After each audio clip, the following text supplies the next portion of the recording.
Hello and welcome to another Transformers Tuesday with Played With. I am your host and I will be reviewing Sentinel Prime Studio Series today.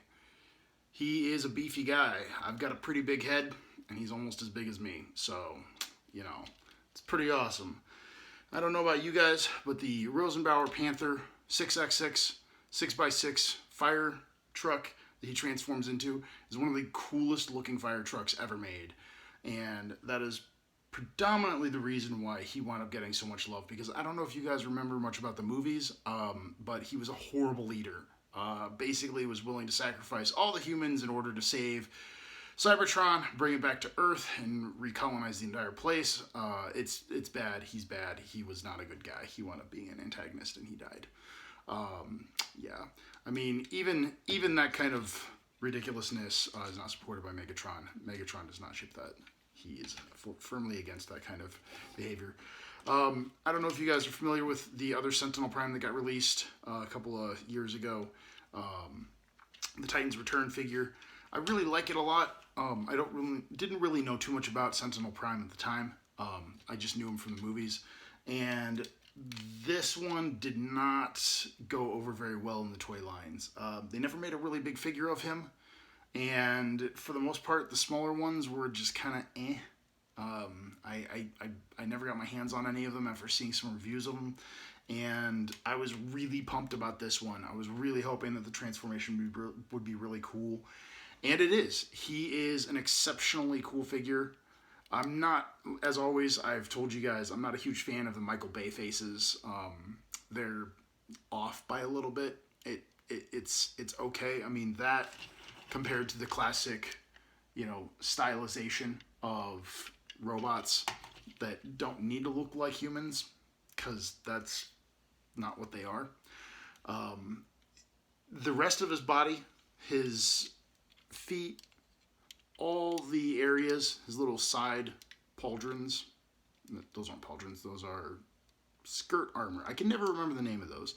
Anyway, he's got his double-bladed saber here, and that's, pieces that fit on his sides.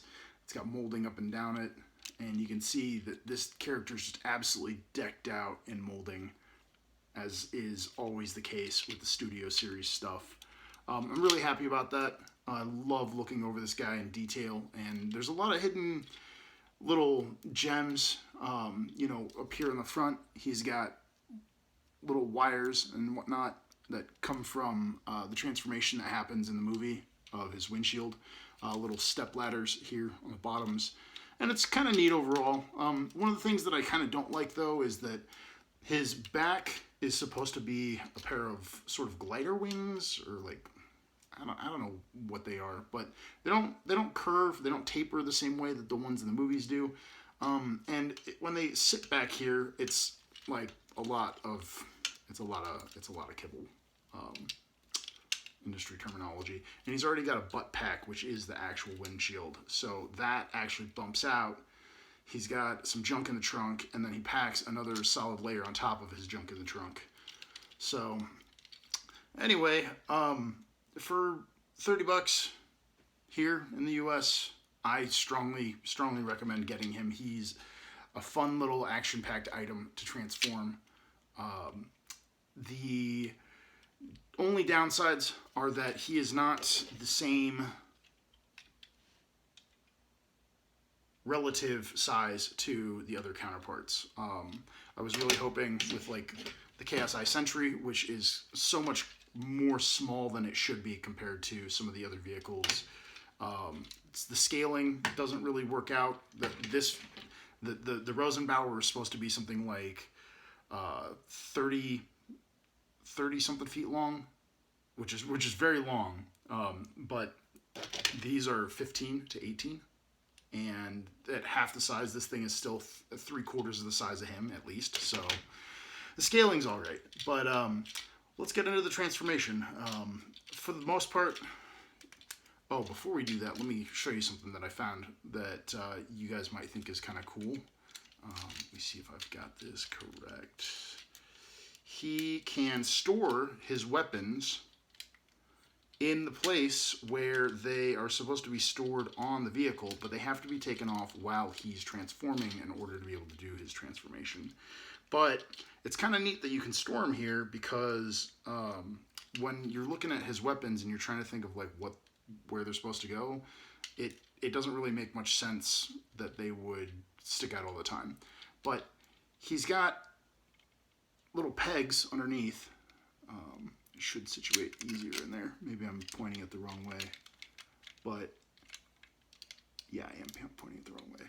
But basically, they can sit underneath his armpits in the same spots where they're supposed to sit underneath the vehicle. And it obfuscates them a little bit. It makes it so that they're a little bit harder to see. But as far as weapon storage goes, unfortunately, that's all you're going to get unless you're putting them in his hands. So we get those out of the way. I fold his arms, shoulders down, the pauldrons. Flip his chest open. Now this has a double chest area, which is kind of neat. This folds over that. And we've got the back area. We pop this together in place. And what you're really looking for is this little box right here. It's got the largest of the clips, and that is the most important thing to get together. The water hose flips back on it when he's transformed, and that'll flip out later. But basically, you want to unhook his waist and get this twisted around. Open the chest cavity, and then his head folds down. Now his arms should just stick forward, and then they'll rotate around. And the headpiece, it dips down in here, and this whole section of the sides and the arms swivels up so that it gives clearance to the back. Now that also makes it so that the windshield can tab in. And what you'll do next is you'll bring that up, and you want to make sure that the walls to the doors sit snugly in there and that they don't fold in on the windshield as you're popping it in place. And it comes across nice. Now, transforming it back, I have to take these every single time because I don't have the clearance and I don't have the fingernails for it. But you have to dig it underneath this panel and pop it up in order to be able to get access to that, to flip it over to make the transformation happen. And that's kind of a problem. I realize that it's pretty stiff and it makes this figure very solid. However, I wish that there had been some sort of, I don't know, elevated tab or something to be able to get my fingers in. I don't like using the toy itself in order to be able to pop that up. And I don't want to bust out a screwdriver in order to be able to get it either. But anyway, on the other side, flip these down. They're on a double hinge. You want to make sure that's flush. Stick the tabs along the sides in, and then the fists hit little 5mm ports and tab in. And then the fists themselves will actually connect together here in the center. So there's that. And sometimes I'll just give it a good, nice little push up in order to get the whole thing seated so that it's flat and doesn't cause any trouble when the legs come around. Now the legs are one of the funner parts of this. You can see that they're big and kind of chunky. He's a very chunky boy. I mean, you know, he's already got some curves in the back, you know what I'm saying. And nothing to be ashamed of, but the legs, they're pretty interesting. So you pop the toes off and up, then you rotate the heel itself around. Make sure that you rotate it here behind the leg and not up here above the leg. You want to make sure that the whole leg stays in place for where it's going to go. The toes point down, and then here, the back heel flips sideways, bringing this piece out, then up. Then this wall comes up, and that's the basis for the sides. And then on the inside, you can see some of the molding there. It's, like I said, there's quite a bit of it, and it's really unnecessary. There's no way that you see it in either transformation mode. The toes go back down inside. Now let's do it to the other side. Flip that around, come down. And at first, I was having trouble with the toes pointing in here, but eventually you get comfortable with it and it just becomes second nature. Then that whole section clips together on the heels here, and then up at the top near the back here. Okay, I think that's all of it. And that's pretty easy. The side pieces need to get folded in as well in order to make room for the weapons. And then the whole section just collapses on itself. And this part is probably one of the hardest things to get used to. But basically, you have little tabs that run the entire length of the outside of it that need to all go in together all at once. So what I do is I place my hand here on the rear hitch and basically just feed it all in all at once in order to make sure I get it. And you can hear all those pops. And it's just, it's a solid push, but it works and it's not hard, which is good because it's not something that challenges you in order to be able to get it done. Now up here, we want to flip the little rear view mirrors up on both sides. It's something that you can easily forget to do. And there's little tabs here on the side that they fold down to that stop them from going any further than they need to when he's transforming into robot mode. Then for the weapons, you fold the little handles sideways, and then they go up underneath here where they tabbed in when he was in robot mode. So there's that. And then the other one. And basically we have a fully transformed Rosenbauer.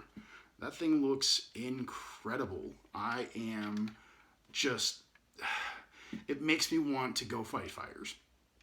Like dangerous, crazy European fighters, because this thing is so sick. It looks so cool all the way around. And it's a Hulk. But again, the scaling is off. I mean, look, that this is supposed to be about half the size of the vehicle.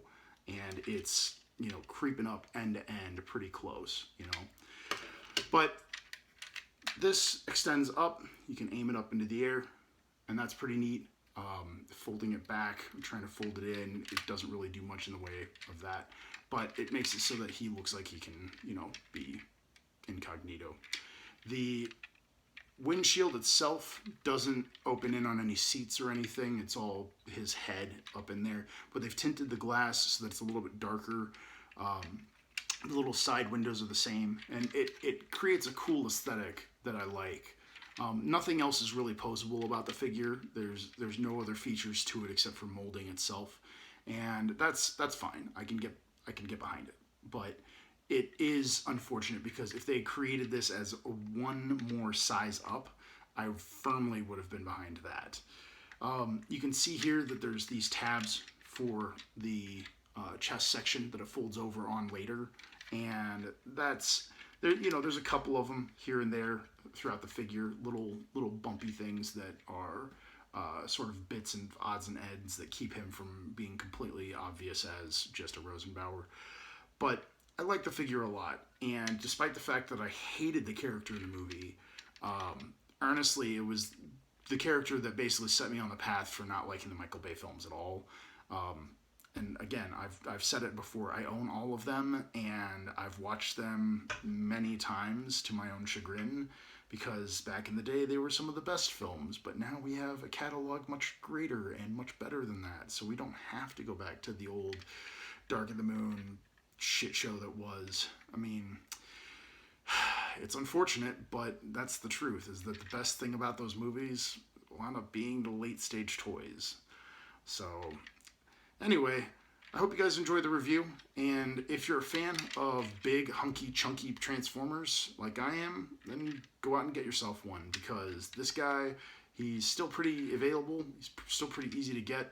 And if you're looking for a good Studio Series transformation that's much different than a lot of the other ones that you might expect, this is going to be the guy.